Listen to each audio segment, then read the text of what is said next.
जय श्री कृष्ण। राधे राधे। पितृपक्ष चल रहा है और पितृपक्ष में श्री गीता जी का पाठ करके उसका फल अपने पितरों के निमित्त देने से पितरों की मुक्ति होती है। अभी तक हम गीता जी के 6 अध्याय का पाठ सुन चुके हैं। अब हम सुनेंगे गीता जी के 7वें अध्याय का पाठ। बोलिए कृष्ण भगवान की जय हो। कृष्ण भगवान कहते हैं, हे पार्थ, जो मुझ में मन लगाकर मेरे ही आश्रय होकर योगाभ्यास करते हुए मेरे स्वरूप का संशय रहित पूर्ण ज्ञान होगा वो सुनो। विज्ञान के सहित वह पूर्ण ज्ञान मैं तुम्हें सुनाता हूँ, जिसके जानने से तुमको इस लोक में और कुछ भी जानना शेष नहीं रहेगा। सहस्त्रों मनुष्यों में से कोई एक सिद्धि प्राप्त करने के लिए यत्न करता है। उन यत्न करने वाले सिद्धों में से भी कोई बिरला ही मुझे ठीक जान पड़ता है। पृथ्वी, जल, अग्नि, वायु, आकाश, मन, बुद्धि और अहंकार, ये 8 प्रकार की मेरी माया है। इस माया को जड़ कहते हैं। हे महाबाहो, इससे दूसरी प्रकृति चेतन है, जिसने संपूर्ण जगत को धारण किया है। इन्हीं प्रकृतियों से सब प्राणी मात्र उत्पन्न होते हैं, ऐसा जानो ये प्रकृतियां हमसे ही उत्पन्न हुई हैं। इस तरह सब जगत की उत्पत्ति और प्रलय का कारण मैं ही हूँ। हे धनंजय, जिस प्रकार धागे में मणि पिरोई जाती है, उसी प्रकार यह संसार मुझ में ही गुथा हुआ है, मुझसे परे और कुछ भी नहीं। हे कुंती पुत्र, जल में रस मैं ही हूँ, चंद्रमा और सूर्य में प्रकाश मैं ही हूँ, सब वेदों का सार मैं ही हूँ, आकाश में शब्द और पुरुष में पौरुष मैं ही हूँ। हे अर्जुन, पृथ्वी में सुगंध और अग्नि में तेज रूप मैं ही हूँ, सब प्राणियों में जीवन और तपस्वियों का तप मैं ही हूँ। हे पार्थ, सभी प्राणियों में सनातन बीज रूप मुझको ही जानना। बुद्धिमानों में बुद्धि रूप, तेजस्वियों में तेज मैं ही हूँ।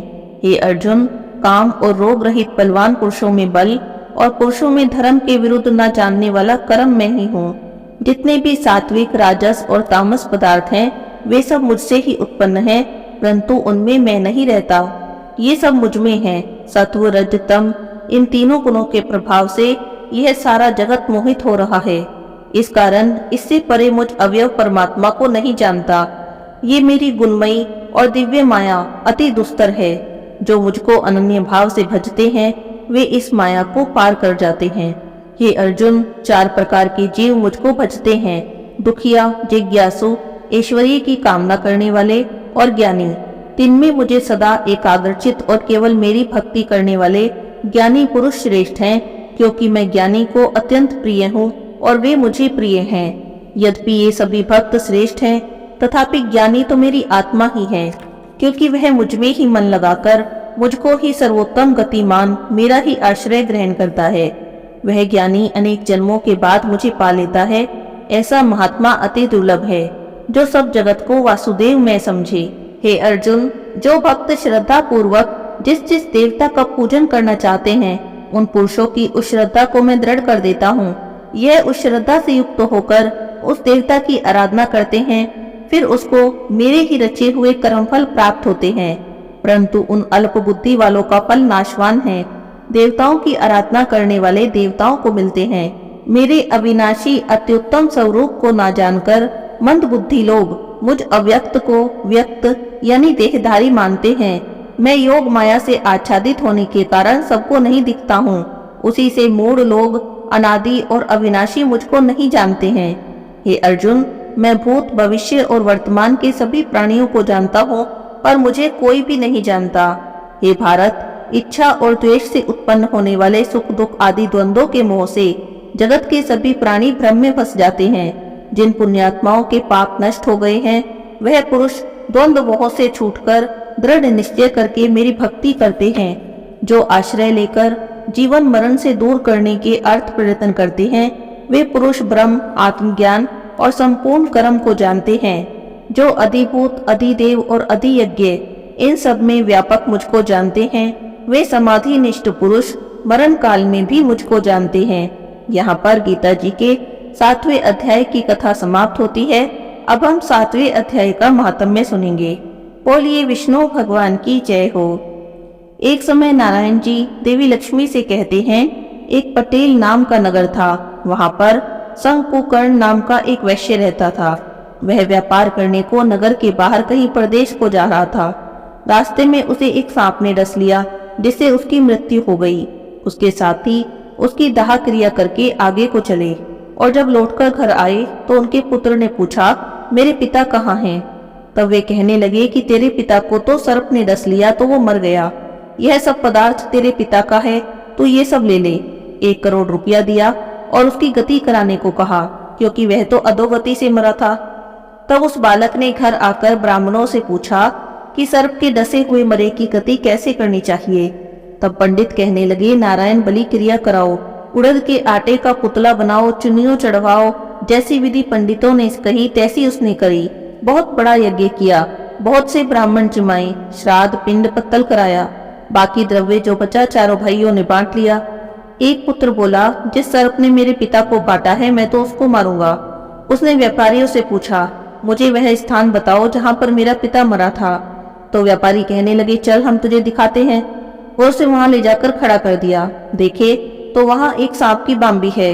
वह उसे कुदीले से खोदने लगा। जब छेद बड़ा हो गया तो वहां से एक सर्प निकला। सर्प बोला, तू कौन है और मेरे घर को क्यों खोद रहा है? तब बालक ने कहा, मैं उसी शंकुकर्ण का पुत्र हूँ जिसे तुमने डसा था, मैं तुझे मारूंगा। सर्प बोला, हे पुत्र, मैं ही तेरा पिता हूँ, तो मुझे इस अधम देह से छुड़ा, मुझे मार मत। वह मेरा पूर्व का कर्म था तो मैंने भोग लिया। अब पुत्र कहने लगा, हे पिताजी, आप कोई यतन बताओ जिससे तुम्हारा उद्धार हो सके। तब वह सर्प बोला, हे पुत्र, किसी गीता पाठी ब्राह्मण को अपने घर भोजन कराओ और उसकी सेवा करो, उसके आशीर्वाद से ही मेरा कल्याण होगा। अब उस बालक ने अपने घर और नगर से जितने भी गीता जी का पाठ करने वाले थे सबको बुलाया और श्री गीता जी के 7वें अध्याय का पाठ कराया। उन सबको भोजन कराया, उन सबकी सेवा की। जब उन साधु ब्राह्मणों ने उसे आशीर्वाद दिया तब वह तत्काल ही अधम देह से छूटकर देव देही पाकर विमान पर चढ़कर आकाश मार्ग को जाता हुआ अपने पुत्र को धन्य धन्य कहता हुआ वैकुंठ धाम को प्राप्त हो गया। ऐसा ही है श्री गीता जी के 7वें अध्याय का महात्म्य। इसे सुनने से पितरों को भी मुक्ति तृप्ति प्राप्त होती है। बोलिए कृष्ण भगवान की जय हो। अब हम सुनेंगे गीता जी के 8वें अध्याय की कथा। अर्जुन ने कहा, हे पुरुषोत्तम, वह ब्रह्म क्या है? आध्यात्म किसको कहते हैं? कर्म क्या है? अधिभूत क्या है? और अधिदेव क्या कहता है? हे मधुसूदन, अधियज्ञ कैसा है? और इस देह में अधिदेह कौन सा है? मरने के समय से स्थिर चित्त वाले लोग तुमको कैसे जान लेते हैं? तब कृष्ण भगवान ने कहा, जो अविनाशी और परम है वही ब्रह्म है। प्रत्येक वस्तु का स्वभाव आध्यात्म कहलाता है और समस्त चराचर की उत्पत्ति करने वाला जो विसर्ग है वही कर्म है। जो देह आदि नाशवान वस्तु है वह अधिभूत कहलाती है। विश्व रूप जो विराट पुरुष है वही अधिदेव है। और हे पुरुषों में श्रेष्ठ, इस देह में मैं ही अधियज्ञ हूँ। जो अनंत काल में मेरा ध्यान करता हुआ शरीर को त्याग करता है वह निसंदेह मेरे शरीर को पाता है। हे कुंती पुत्र, अंत समय में मनुष्य जिस वस्तु का स्मरण करता हुआ शरीर को त्यागता है वह उसी को पाता है। इस कारण सदैव मुझ में ही मन और बुद्धि को लगाकर मेरा स्मरण करते हुए संग्राम करो तो तुम निसंदेह मुझ में आ मिलोगे। सब इंद्रियों के द्वारों को रोककर मन को हृदय में धारण करके प्राणों को मस्तक में ले जाकर समाधि योग में स्थिर इस ओम अक्षर का उच्चारण करता हुआ जो देह को त्यागता है उसे मोक्ष रूप उत्तम गति प्राप्त होती है। हे अर्जुन, मुझ में ही मन लगाकर नित्य प्रतिदिन जो मेरा स्मरण करते हैं उन सदैव स्मरण करने वाले योगियों को मैं बहुत सुलभ रीति से प्राप्त हो जाता हूँ। मुझको प्राप्त होने पर सिद्धि को प्राप्त करने वाले महात्मा गण फिर से जन्म धारण नहीं करते।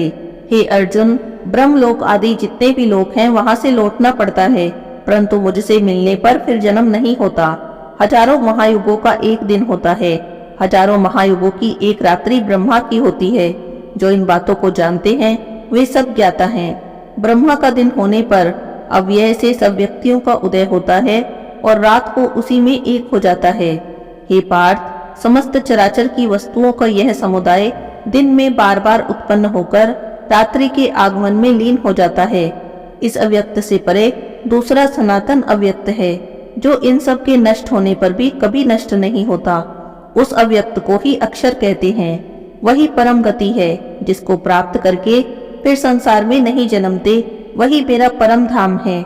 हे अर्जुन, जिसके अंतर्गत सब प्राणी हैं और जिसने संपूर्ण जगत का विस्तार कर रखा है, वह श्रेष्ठ पुरुष अनन्य भक्ति से मिलता है। हे भारत, जिस काल में योगी जन देह छोड़कर फिर नहीं लौटते और जिस काल में लौट आते हैं, अब मैं वह काल बताता हूँ जिस समय अग्नि, प्रकाश और दिन शुक्ल पक्षी ऐसे उत्तरायण के 6 महीने में मृत्यु को प्राप्त हुए ब्रह्मादि को प्राप्त होते हैं। धर्मरात कृष्ण पक्ष दक्षिणायन के 6 महीने इनके मध्य गमन करने वाले चंद्रमा की ज्योति को पहुँचते हैं और वापस लौट आते हैं। संसार को नित्य चलाने वाली शुक्ल और कृष्ण नाम की 2 गतियां हैं। एक से आने पर लौटना पड़ता है और दूसरी पर फिर लौटना नहीं होता।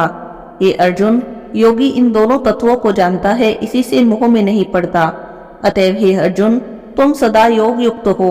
वेद, यज्ञ, तप और दान में जो पुण्य फल बताए गए हैं, योग से उन सभी को अधिक ऐश्वर्य प्राप्त होता है और सर्वोत्तम स्थान प्राप्त होता है। यहाँ पर गीता जी के 8वें अध्याय की कथा समाप्त होती है। अब हम 8वें अध्याय का महात्म्य सुनेंगे। बोलिए विष्णु भगवान की जय हो। श्री नारायण जी बोले, हे देवी लक्ष्मी, अब मैं आपसे गीता जी के 8वें अध्याय का महात्म्य कहता हूँ, आप ध्यान से सुनो। दक्षिण दिशा में नर्मदा के तट पर एक नगर है। उसमें सुशर्मा नाम का एक धनवान ब्राह्मण रहता था। एक दिन उसने एक संत जी से पूछा, हे संत जी, मेरे संतान नहीं है। तब संत जी बोले, तो अश्वमेध यज्ञ कर, बकरा देवी पर चढ़ा, देवी तुझको पुत्र देगी। तब उस ब्राह्मण ने यज्ञ करने को एक बकरा मोल ले लिया, उसको स्नान कराया, मेवा खिलाई। जब उसको मारने लगा तो वह बहुत जोर जोर से हंसने लगा। ब्राह्मण ने पूछा, बकरे तू क्यों हंस रहा है? तब बकरे ने कहा, पिछले जन्म में मेरे भी संतान नहीं थी। तब एक ब्राह्मण ने मुझे भी अश्वमेध यज्ञ करने को कहा। मैंने सारी नगरी में बकरा ढूंढा और बकरा हाथ न लगा। ढूंढते ढूंढते एक बकरी का बच्चा दूध पीता मिल गया। उस बच्चे समेत बकरी को मोल ले लिया। तब उस बकरी से छुड़ाकर मैं यज्ञ करने लगा तो बकरी बोली, अरे ब्राह्मण, तो ब्राह्मण नहीं जो मेरे पुत्र को होम में देने लगा, तो महापापी है। क्या कभी तूने सुना है कि पराये पुत्र को मारने से किसी को पुत्र की प्राप्ति होती है? तो अपने संतान के लिए मेरे पुत्र को मारता है तो निर्दयी है, जा तेरे पुत्र होगा ही नहीं। वह बकरी बहुत कुछ कहती रही पर मैंने कुछ ना सुनी। तब बकरी ने श्राप दिया कि तेरा गला भी इसी तरह कटेगा, और इस तरह कहकर वह बकरी वहीं तड़प तड़प कर मर गई। कई दिन पीछे काल आया। यमदूत मारते मारते धर्मराज के पास ले गए। धर्मराज बोले, इसको नरक में डाल दो, ये तो महापापी है। फिर नरक भोगकर बंदर की योनि मिली। फिर मुझे एक बाजीगर ने मोल ले लिया। वह मेरे गले में रस्सी बांधकर द्वार द्वार सारे दिन भगाता फिरे और खाने को बहुत तोड़ा सा दे दे। जब बानर की देह छूटी तो कुत्ते का जन्म मिला। एक दिन मैंने किसी की रोटी चुरा ली तो उसने ऐसी लाठी मारी कि मेरी पीठ टूट गई और उसी दुख से मेरी मृत्यु हो गई। फिर घोड़े की देह मिली। उस घोड़े को एक पटियार ने मोल ले लिया। सारा दिन चलाया करे, खाने पीने की खबर भी न ले। शाम के समय छोटी सी रस्सी बांधकर छोड़ दे, ऐसा बांधे कि मक्खी भी ना उड़ा सकूं। एक दिन 2 लड़के और एक कन्या मेरे ऊपर चढ़कर मुझे चलाने लगे। वहां बड़ी कीचड़ थी, मैं फंस गया। ऊपर से वे मारने लगे, इसी कारण मेरी मृत्यु हो गई। इस तरह अनेक जन्म हो गए। अब मैंने बकरे का जन्म पाया। अब मैंने सोचा था कि अब तो मैं सुख से रहूंगा, पर यहाँ तूने मुझे मोल ले लिया और अब छुरा मार रहा है। तब ब्राह्मण बोला, अरे बकरे, तुझे भी जान प्यारी है, सुन, अब मैं अपनी आंखों देखी कहता हूँ। कुरुक्षेत्र में चंद्र सुशर्मा राजा स्नान करने आया। उसने ब्राह्मण से पूछा, ग्रहण में कौन सा दान करूं? तो उसने कहा, राजन, काले पुरुष का दान कर दो। तब राजा ने काले लोहे का पुरुष बनवाया, नेत्रों में लाल जड़वा दिए, सोने के आभूषण पहना दिए, उसे पूरा तैयार कर दिया। तब वह काला पुरुष जोर जोर से हंसने लगा। राजा डर गया। उसने सोचा कहीं भारी भूल हो गई है, जो लोहे का पुरुष भी हंसता है। राजा ने बहुत दान पुण्य किया। वो फिर हंसने लगा और ब्राह्मण से बोला, हे ब्राह्मण, तू मुझे लेगा? ब्राह्मण बोला, मैंने तो तेरे सरीखे कई पचाए हैं। तब वह काले पुरुष कहने लगा कि मुझको वह कारण बता जिस कारण से तू अनेक दान पचा लेता है। तब ब्राह्मण बोला, जो गुण मेरे में है सो मैं जानता हूँ। तब वह काला पुरुष कह कह शब्द करके फट गया। उसमें से एक कालिका की मूर्ति निकल आई। तब गीता जी के 8वें अध्याय का पाठ किया सो उस कालिका की मूर्ति ने सुनकर देह पलट ली। जल की अंजलि भर के उस ब्राह्मण ने उस मूर्ति पर छिड़की तो जल के छिड़कते ही उसकी देवदेही हो गई। विमान आया जिस पर बैठकर वह वैकुंठ को गई। तब राजा ने कहा कि तुम्हारे में ऐसा कौन सा गुण है जिसके कारण मैं इस अदम देह से मुक्ति प्राप्त करूं। तब ब्राह्मण कहने लगा कि मैं वेद पाठी हूँ। उस नगर में एक साधु भी गीता पाठी था। उससे 8वें अध्याय का पाठ सुनकर राजा की देह भी पलटी। राजा देव देही पाकर वैकुंठ को गए और कहते गए, हे ब्राह्मण, तू भी श्री गीता जी का पाठ कर, जिससे तेरा भी उद्धार हो जाएगा। तब वह ब्राह्मण भी गीता जी का पाठ करने लगा और उस पाठ के प्रभाव से उसकी भी देवदेही हो गई और विमान में बैठकर वह भी स्वर्ग को गया। बोलिए कृष्ण भगवान की जय हो।